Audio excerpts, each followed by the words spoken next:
ঐতিহাসিক হাবুঙৰ বাকৰিত আজিৰ পৰা তিনিদিনীয়াকৈ মেডাম-মে-ফি উদযাপন।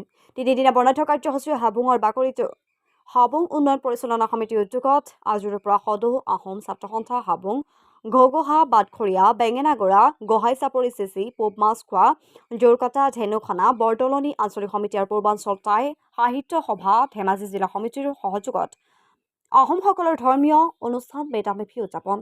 উল্লেখ্য যে তিনিদিনীয়া বৰ্ণাঢ্য কাৰ্যসূচীত থাকিব ক্ৰীড়া, সাংস্কৃতিক আৰু আহোম জনগোষ্ঠীৰ লোকসকলৰ উপৰি পুৰুষক স্মৰণ কৰাৰ সমান্তৰালভাৱে ধৰ্মীয় ৰীতি-নীতিৰে পূজা অৰ্চনা। আজি বৃহস্পতিবাৰে দিনৰ 11 বজাত আজিৰ কাৰ্যসূচীৰ লগত সংগতি ৰাখি পুৱাৰ ভাগত সামূহিক স্বচ্ছতা, বৃক্ষৰোপণ, পতাকা উত্তোলন, বাণিজ্য মেলাৰ দ্বাৰা মুকলি কৰা হয়।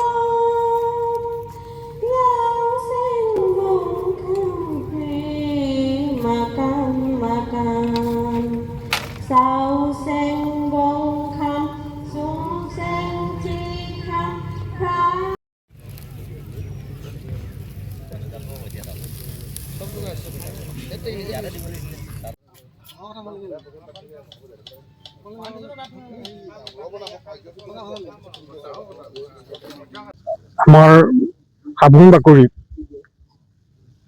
হাবুং উন্নয়ন পৰিচালনা সমিতি আৰু লগতে পূৰ্বাঞ্চল টাই সাহিত্য সভা আৰু এই অঞ্চলৰ 9খন 28 আঞ্চলিক কমিটিৰ সহযোগত আজি ইয়াত মেডাম-মে-ফি উদযাপন কৰা হৈছে। এই মেডাম-মে-ফি উদযাপনৰ আমাৰ স্বৰ্গদেউ চাওলুং চুকাফাৰ যি ইয়াত 1239 খ্ৰীষ্টাব্দৰ পৰা 1244 খ্ৰীষ্টাব্দলৈ আছিল, সেই মহান স্বৰ্গদেউ চাওলুং চুকাফাৰ পদচিহ্ন থকা এই হাবুং বাকৰিত আজি আমি মেডাম-মে-ফি পাতিছোঁ। আৰু চাওলুং চুকাফা দেৱৰ নামতেই আজি অসম সৃষ্টি হৈছে। নামটো অসম বুলি কোৱাৰ কাৰণে আহোম হ'ল, ঠিক তেনেকৈ আজি অসমীয়া জাতিৰ সৃষ্টি হৈছে। সেইজন মহান স্বৰ্গদেউলৈ আমি আৰম্ভ কৰি 39জন স্বৰ্গদেউলৈ আজি মেডাম-মে-ফিত আমি পূজা তৰ্পণ কৰিছোঁ। দাদাসকলে পূজা তৰ্পণ কৰিছোঁ। আহোম বুঢ়াগোহাঁইৰ পৰা আৰম্ভ কৰি জয়মতী কুঁৱলীৰ পৰা আৰম্ভ কৰি গদাপাণিলৈকে আৰু বিভিন্ন লাচিত বৰফুকন ডাঙৰীয়ালৈকে আমি এইখিনি আমাৰ আহোম ৰাজত্বকালৰ যিসকল দাদাবৰীয়া তেখেতসকলক আমি শ্ৰদ্ধাৰে সোঁৱৰিছোঁ।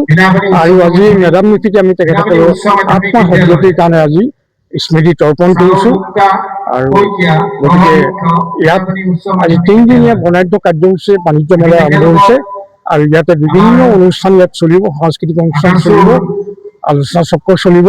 আৰু ইয়াৰ লগে লগে মূল 31 জানুৱাৰী মেডাম-মে-ফিৰ দিনা আমি ভাবোঁ যে কেন্দ্ৰীয় মন্ত্ৰী সৰ্বানন্দ সোণোৱাল ডাঙৰীয়া অহাৰ কথা আৰু তেখেতে আহি আমাক যাতে দেখা দিয়ে আমি ভাল পাম। আৰু তেখেতে এইখন হাবুঙৰ কাৰণে তেখেতে যি প্ৰথম উদ্যোগ লৈছিল, তাৰ পিছতেই আমি এইখিনি কাম আৰম্ভ কৰিছোঁ। তৰুণ গগৈ ডাঙৰীয়া, সৰ্বানন্দ সোণোৱাল ডাঙৰীয়া, হিমন্ত বিশ্ব শৰ্মা ডাঙৰীয়াই আমাৰ ইয়াত যিখিনি অনুদান আগবঢ়ালে তাৰে আজি হাবুংখন গঢ়ি উঠিছে। আৰু মই আশা কৰোঁ ভৱিষ্যতলৈ এই হাবুংখন এখন ধেমাজি জিলাৰ নহয়, অসমৰ এখন অন্যতম পৰ্যটন ক্ষেত্ৰ হিচাপে থলী হিচাপে গঢ়ি উঠিব বুলি মই হাবুং বাকৰিত আজি ঘোষণা কৰিছোঁ।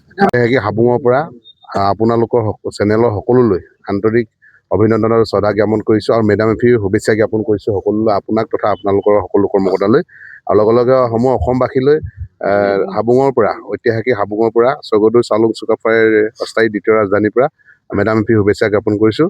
আজি প্ৰথম ঐতিহাসিক হাবুং 2026 বৰ্ষৰ মেডাম-মে-ফি 29, 30, 31 তিনিদিনীয়াকৈ অনুষ্ঠিত কৰা হৈছে।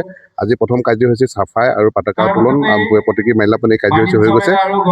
অহাকালিলৈ দাম পূজা, ইয়াৰ দাম পূজাৰ লগে লগে সাংস্কৃতিক অনুষ্ঠান আছে, কুইজ প্ৰতিযোগিতা আছে, আলোচনা চক্ৰ আছে।